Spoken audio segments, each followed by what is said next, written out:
Crosscourt Dinking strategy for 2026. If you're losing dink rallies, getting attacked at the kitchen, or struggling to create offensive opportunities, there's a good chance you're not using the most important dink strategy in pickleball. It's called the cross-court dink. And if you watch advanced players, you'll notice something interesting. They spend a huge percentage of their dink rallies going cross-court. That's not an accident, it's strategy. In fact, mastering a cross-court dinking strategy may be one of the fastest ways to improve your pickleball game without changing your paddle, your grip, or your athletic ability. In this video, I'll show you exactly why cross-court dinking works, when to use it, where to place the ball, how to create attack opportunities, and the biggest mistakes most recreational players make. And before we jump in, if you enjoy pickleball strategy, drills, and winning tips, hit the like button, subscribe to Pickleball Hustle, and turn on notifications because I post new pickleball content every week. Let's get started.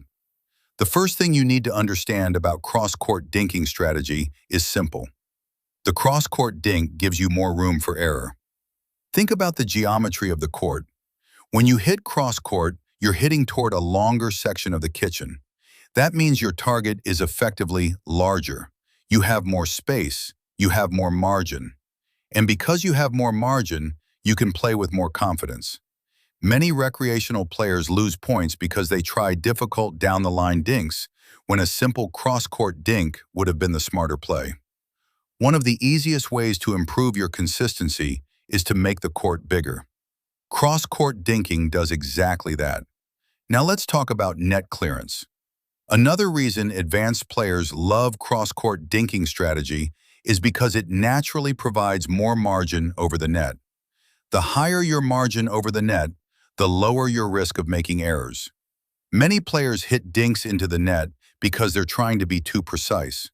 Cross-court dinks allow you to stay aggressive while maintaining a larger safety margin.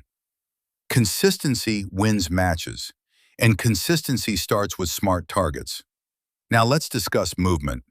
One reason cross-court dinking strategy is so effective is because it forces your opponent to move farther.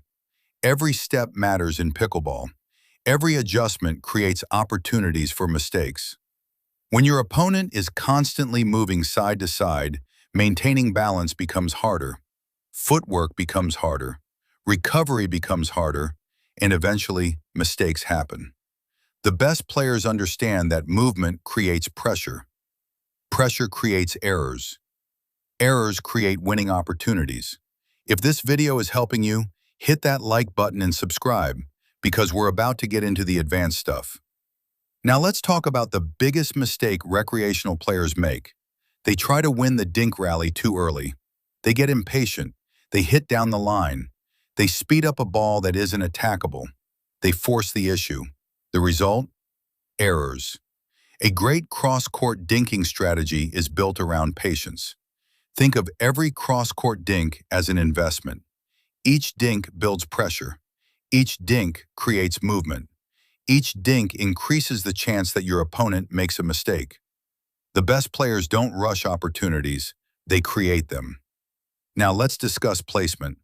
Not all cross-court dinks are equal. Where should you actually place the ball? The answer is simple. Aim near your opponent's feet whenever possible. Balls hit near the feet are difficult to attack. Your opponent must hit upward, and anytime your opponent hits upward, you're gaining an advantage. One of the smartest cross-court dinking strategies is repeatedly forcing low contact points. Low contact points create weak replies. Weak replies create attack opportunities. Now let's talk about targeting the backhand. Most recreational players have weaker backhands than forehands. That's simply reality. A great cross-court dinking strategy often involves repeatedly targeting the opponent's backhand corner. This forces uncomfortable contact. It creates weaker dinks. It creates more pop-ups. And it often creates opportunities to speed up the ball later in the rally. Remember, your goal isn't to hit winners. Your goal is to create situations that eventually produce winners. Now let's discuss changing pace. Many players dink at exactly the same speed every time. Their opponents become comfortable. Comfortable opponents are dangerous. A smarter cross-court dinking strategy involves changing pace occasionally. Hit one dink soft, hit the next slightly firmer, push your opponent deeper, then bring them shorter. Constant adjustments create pressure. Pressure creates mistakes. Now let's talk about anticipation. One of the hidden benefits of cross-court dinking strategy is that it creates predictable patterns. When you're engaged in a cross-court dink rally, you can begin reading your opponent. Watch their paddle, watch their balance, watch their footwork, watch their tendencies. Do they lean before attacking? Do they speed up off their forehand? Do they struggle when stretched wide? The more information you gather, the easier it becomes to anticipate, and anticipation creates faster reactions. Now let's discuss speed-ups. Many players ask, when should I speed up from a cross-court dink rally? The answer is simple: when your opponent gives you permission. If they're reaching, if they're off balance, if the ball bounces high, if they're late getting to the ball, those are opportunities. But if your opponent is balanced and comfortable, stay patient. One of the biggest mistakes in pickleball is attacking the wrong ball.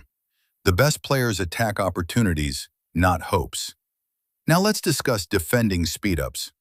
A great cross-court dinking strategy also includes knowing what to do when your opponent attacks first.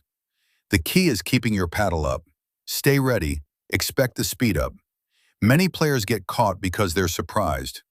Advanced players are never surprised. They're prepared. The moment you enter a dink rally, assume a speed-up could happen. Preparation creates confidence. Confidence improves reactions. Now let's move into drills. The first drill is the 50 cross-court dink challenge. With a partner, try to hit 50 consecutive cross-court dinks. No speed-ups, no winners, just consistency. This drill develops touch, patience, and control. The second drill is the backhand cross-court challenge. Only backhand dinks are allowed. This teaches placement and control while strengthening one of the most important shots in pickleball. The third drill is cross-court dink and recover. After every dink, recover immediately to your ready position. This develops movement habits that carry directly into match play. The fourth drill is cross-court recognition training. Engage in a cross-court rally and identify attackable balls without actually attacking them. This teaches patience and shot selection. Many players attack too early because they never learn to recognize true opportunities. Now let's discuss the biggest secret most recreational players never learn. Cross-court dinking strategy isn't really about dinking. It's about creating opportunities. Every great cross-court dink has a purpose. Move the opponent, create pressure, force uncomfortable contact, open the court, create a speed-up opportunity, force a weak reply. That's why advanced players use cross-court dinks so often. They're not trying to win immediately. They're trying to create the conditions that eventually win the point. Let's quickly review the keys to a winning cross-court dinking strategy. Number 1, use the larger target area. Number 2, take advantage of better net clearance. Number 3, move your opponents. Number 4, target the feet. Number 5, attack weaker backhands. Number 6, change pace. Number 7, stay patient. Number 8, recognize attack opportunities. Number 9, expect speed-ups. Number 10, use cross-court dinks to create pressure, not immediate winners. Master these principles and you'll win more kitchen battles, force more mistakes, and become a much tougher player to beat. If this video helped you, smash the like button, subscribe to Pickleball Hustle, and share it with a pickleball partner who needs a better dink strategy. And leave a comment below. What's your favorite dink target? Cross-court, middle, backhand, or the feet? I read every comment and often create future videos based on your suggestions. Thanks for watching, keep practicing, and I'll see you in the next pickleball strategy video.